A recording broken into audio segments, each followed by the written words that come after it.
One of the things, good percentage of first serves, I know, with my match today, and yeah, a lot of focus. 48 hours before she walked onto red clay to face the world's top-ranked doubles player, Alex was standing on a red carpet in Madrid in a gown that had been sketched, sewn, and flown across the entire planet in under 2 days. And if that sentence alone doesn't make you lean forward a little, just wait, because the story gets so much stranger and so much better from here. Alex Eala is 20 years old. She's ranked number 44 in the world, and she's about to step into one of the most quietly loaded matches of her young career. But before any of that happened, before the racket and the clay and the pressure, there was a dress, a Manila-based fashion designer uncle named Rhett, a frantic 48-hour construction sprint, and a room full of the greatest athletes alive. And Alex walking into that room still describing herself as someone who's working on being less shy. Which honestly might be the most endearing thing about all of this, because the room she walked into contained Novak Djokovic, Aryna Sabalenka, Simone Biles, Eileen Gu, and Naomi Kenichi, and Alex was there too, photographed, quoted, invited, draped in a Filipiniana, which is the Philippines' iconic formal national dress, and she said afterward that she felt like a princess, that Kenichi's lifetime achievement speech genuinely moved her, and that she soaked in every second of it. 48,000 people liked the Instagram post she published from that night before 48 hours had passed. 589 comments flooded in. GMA News covered the dress, ABS-CBN posted the clip, 6 major Philippine outlets ran dedicated stories, and the Tennis Channel social team actually stopped and asked out loud whether they'd ever seen a women's player generate this kind of support everywhere she goes, and the answer, for anyone paying attention, is that this has been building for a long time, and the red carpet was just the moment the rest of the world finally turned its head.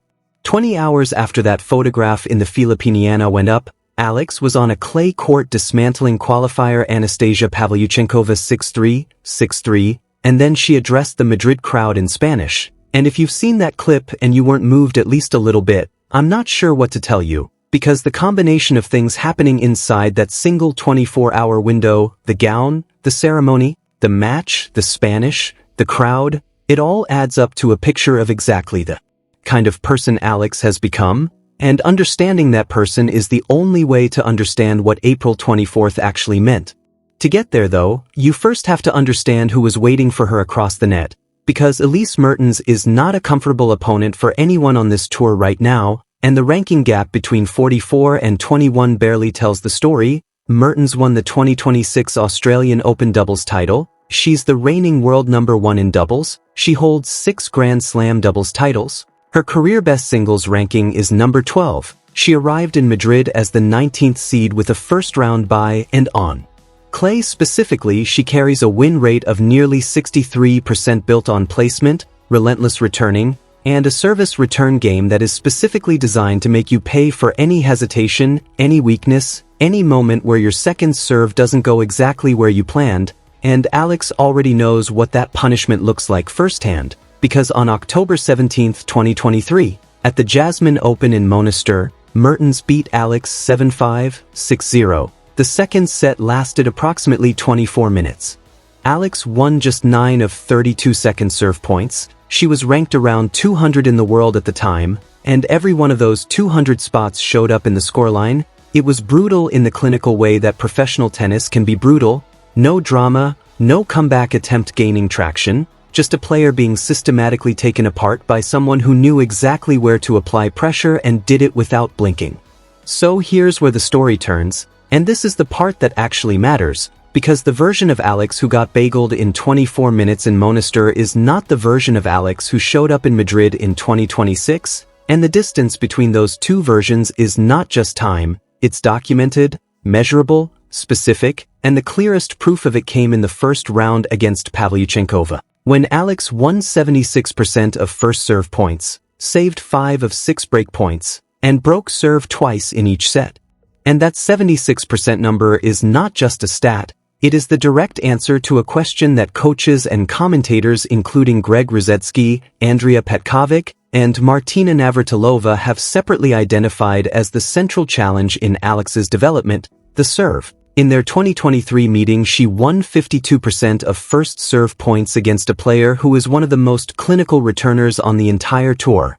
And in April 2026, that number was 76. That gap represents real work, and some of that work has a specific address. Because in the weeks before the season began, Alex hit with Rafael Nadal at the Rafa Nadal Academy in Mallorca, and she was not diplomatic about what that session felt like. She said she was really tired afterward, that Rafa's intensity never goes away, and that being able to feel that firsthand was something genuinely special. And when someone asked her specifically about clay, which is Nadal's surface, the surface she is now trying to conquer, she said anything she could take from Rafa she would take with pride.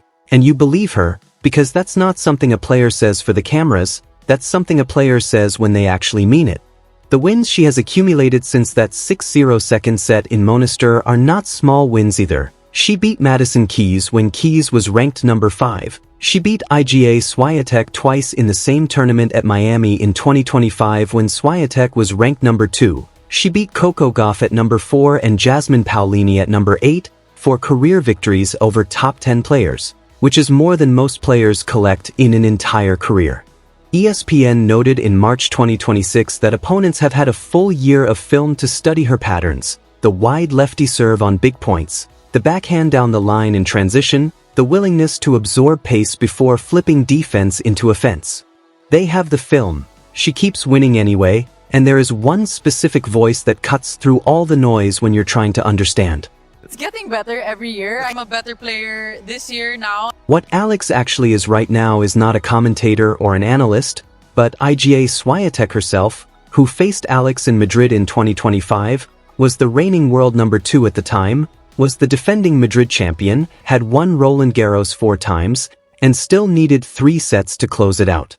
Alex took the first set 6-4 before Swiatek recovered 4-6, 6-4, 6-2. And afterward Swiatek said she understood there was hype around young players but that you had to stay focused on yourself, and if you parse that carefully, she did not call Alex lucky. She did not call the first set an aberration.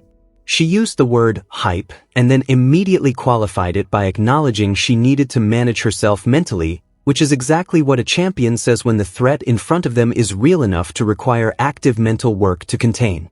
Swiatek was on Madrid clay, in this same tournament, on this same surface, and she needed 3 sets.